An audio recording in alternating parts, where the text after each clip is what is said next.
Hello all, welcome back to the channel and welcome to the course on integral calculus. Today in this lecture we are going to do about the integration of trigonometric functions. So what we are going to do? We are going to do integration of trigonometric functions, right?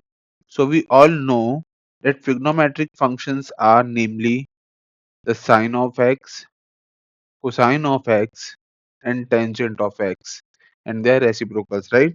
So we are going to do a special type of pattern. Basically we are going to do sine of m times x times cos of n times x, right, dx, where m and n belong to natural number, right?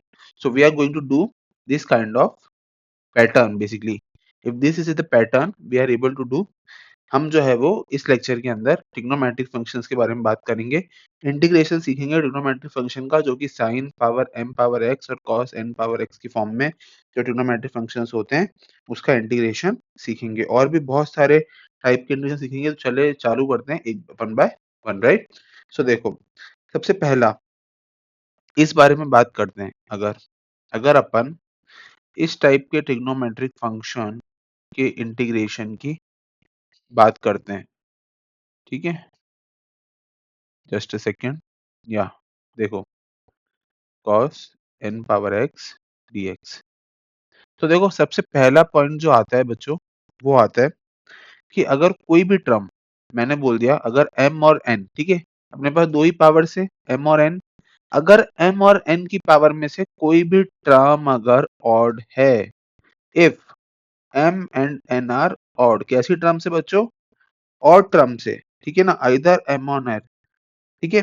तो क्या करेंगे बच्चों, क्या करेंगे अपन? सीधा सीधा जो है उसको उठा के टर्म को इवन पावर, जो इवन पावर वाली टर्म है उसमें सब्स्टिट्यूट करेंगे। तो देखो अगर m और n में से कोई भी एक ऑड है ना, आइदर m और या फिर n, तो अपन क्या करेंगे, जो इवन वाली टर्म है उसकी पावर में सब्स्टिट्यूशन मेथड को अप्लाई करेंगे, सब्स्टिट्यूट इन इवन पावर, ठीक है।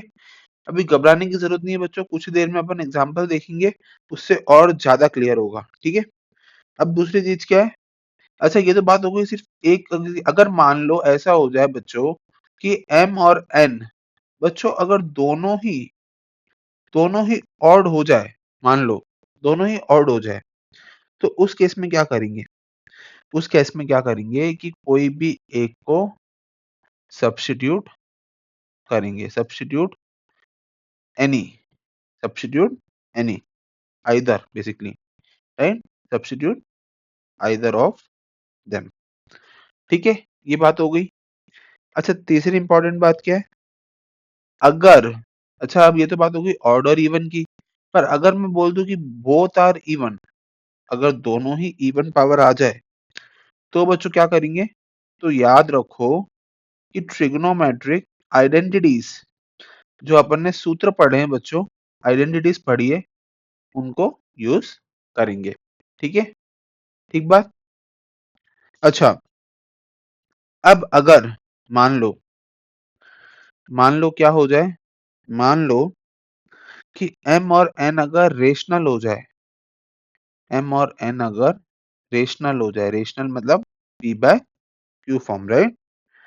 तो अगर रेशनल हो जाए और अगर मैं इन दोनों पावर को ऐड करूं, कि मैं अगर m प्लस n को ऐड करूं, ठीक है, और m प्लस n अगर नेगेटिव आए, ठीक है, m प्लस n अगर नेगेटिव आए, ठीक है, नेगेटिव इवन इंटीजर आ जाए, भाई कैसा आ जाए?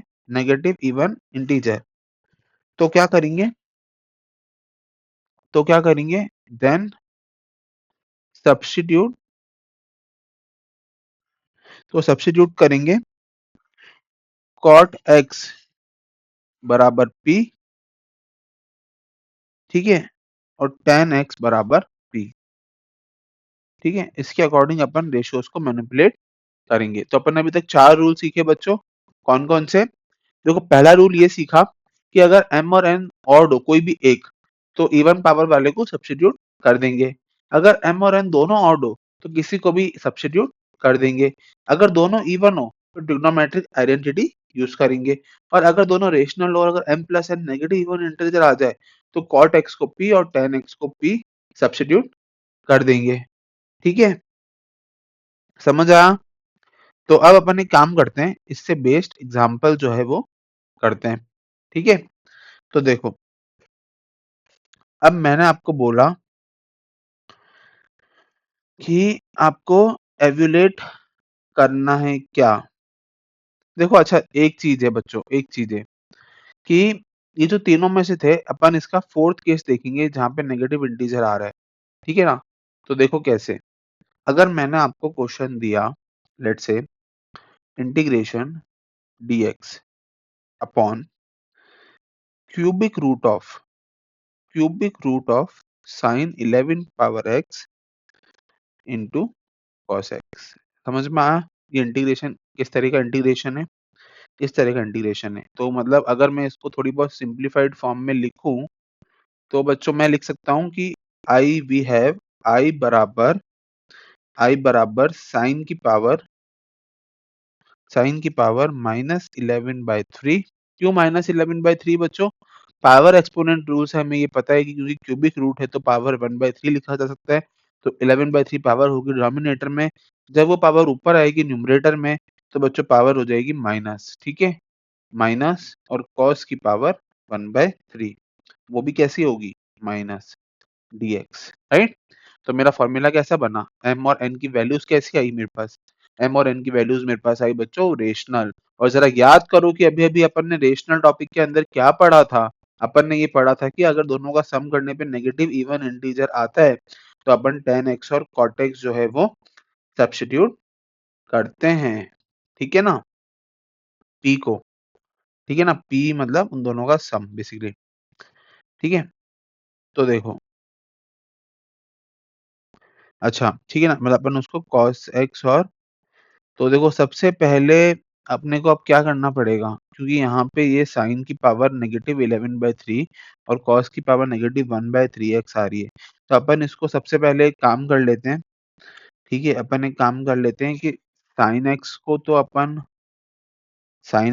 अपन पुट कर लेते हैं t। ठीक है, साइन एक्स को t डालते ही अपने पास क्या आया? cos x dx बराबर dt। ठीक है, ये अपना नॉर्मल रूल जो है अपन ने सब्स्टिट्यूट कर दिया।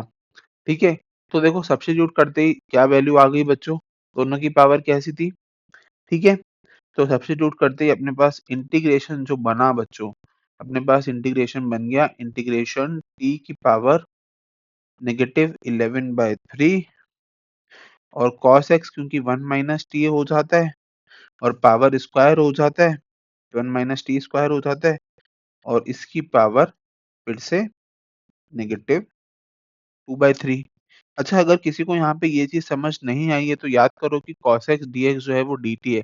तो इसमें से एक cos x तो हट जाएगा, मतलब क्या हो जाएगा? 1 माइनस 1/3 और वो कितना होता है? 2/3 और -2/3 और 1 और cos x की वैल्यू क्या होती है साइन की फॉर्म में? 1 माइनस साइन स्क्वायर एक्स। तो इस वजह से 1 माइनस टी स्क्वायर। तो अपने पास जो फाइनल इंटीग्रेशन आया बच्चों वो कैसा फॉर्म का आ गया? इस फॉर्म का आ गया। ठीक है, अब जरा देखो पावर्स। अच्छा, अब जरा देखो यहाँ पे, यहाँ पे क्या हुआ है देखो, यहाँ पे थोड़ा सा चेंज है, क्योंकि देखो यहाँ पे टी की फॉर्म में पावर से, अब अपने पास कैसी पावर से बच्चों? रेशनल पावर से। अब इसको भूल जाओगी बच्चों, ये कभी इंटीग्रेशन भी था उसका, किसका? ट्रिग्नोमेट्रिक फंक्शन का। ठीक है ना? इसको ये भूल जाओ कंप्लीटली कि इसका इंटीग्रेशन था ट्रिग्नोमेट्रिक फंक्शन का।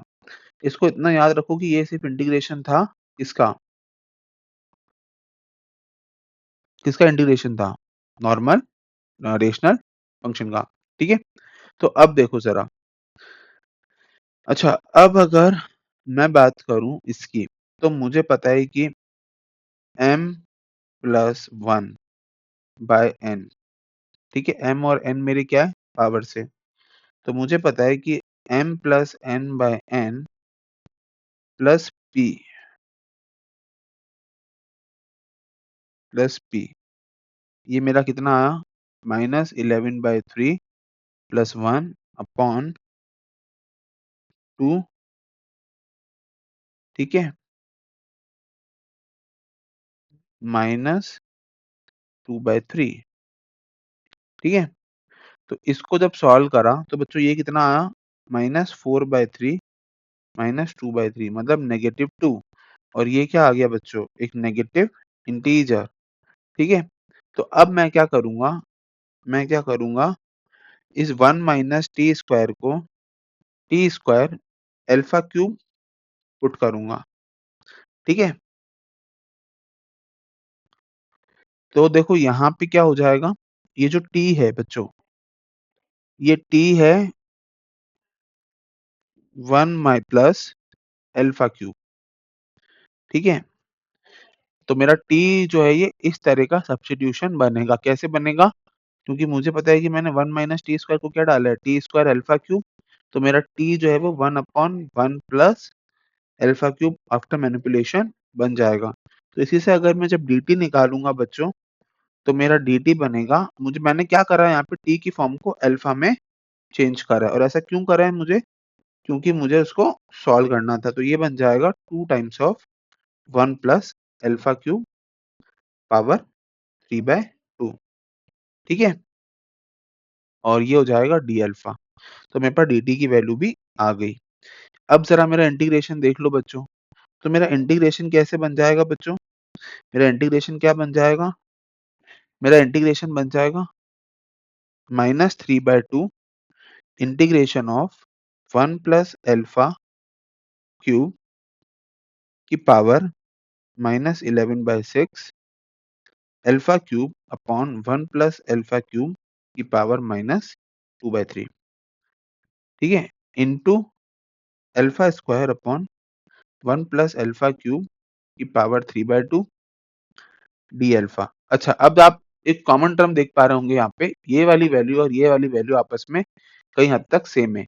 तो मैं लिख सकता हूँ इसको -3/2 integration 1 plus alpha D alpha, right. तो अब मेरे पास उस टी का कॉम्प्लेक्स फॉर्म जो था रेशनल फंक्शन का, वो मेरे पास काफी सिंपल होके आ गया। तो अब जब इसका इंटीग्रेशन जब करूंगा बच्चों, तो ये आ जाएगा -3/2, ठीक है, ये हो जाएगा alpha plus alpha cube alpha 4/4, right, ठीक है, और ये हो जाएगा प्लस का सी। अच्छा, अब क्या अल्फा की वैल्यू देखो, अब यहाँ पे जो सबसे बड़ी बात जो अपन डिस्कस करना रह गए बच्चों, वो यही था कि क्योंकि मैंने 1 माइनस टी स्क्वायर को टी स्क्वायर अल्फा क्यूब डाला था, तो गेस करो कि अल्फा की वैल्यू क्या हो सकती है बच्चों, अल्फा की वैल्यू हो सकती है कॉट एक्स, बिकॉज जब मैं कॉट एक्स रखूंगा अल्फा की वैल्यू को, तभी जाके ये चीज पॉसिबल होगी। तो मैं लिख दूंगा यहाँ पे -3/2 कॉट स्क्वायर एक्स की पावर 1/3 -3/8, है ना, कॉट स्क्वायर एक्स की पावर 4/3 प्लस का सी, ठीक है, ओके, प्लस का सी। तो अब देखो फाइनल आंसर क्या आ गया बच्चों, माइनस का 3/2 4 कॉट स्क्वायर एक्स की power 1/3 plus cot square x की पावर 4/3 प्लस का सी। समझा। तो देखो अपन ने यहाँ पे सारा खेल जो लगाया बच्चों, वो लगाया इस ट्रिक का, जो यहाँ पे सबसे इंपॉर्टेंट थी, और वो थी m+1 upon n plus p, ठीक है। ये अपन ने चेक करा कि ये नेगेटिव इंटीजर था, ठीक है। तो जैसे ये नेगेटिव इवन इंटीजर था, अपन ने cot x को p और tan x को p पुट कर दिया, ठीक है। तो उससे अपना 1 प्लस टी स्क्वायर जो है वो T square alpha cube substitute हो गया, ठीक है ना। तो इस तरीके से अपन ने ये चीज करी, ठीक है, ओके। तो इस लेक्चर में अपन ने क्या देखा बच्चों, इंटीग्रेशन ऑफ स्पेशल टाइप्स। अपन ने समझा कि इस तरह की इंटीग्रेशन लोग कैसे सॉल्व करते हैं। आई होप आपको वीडियो पसंद आया होगा। In the next lecture we are going to study more about the topic and different forms of the integration of special trigonometric function. Thank you and have a nice day. Bye bye.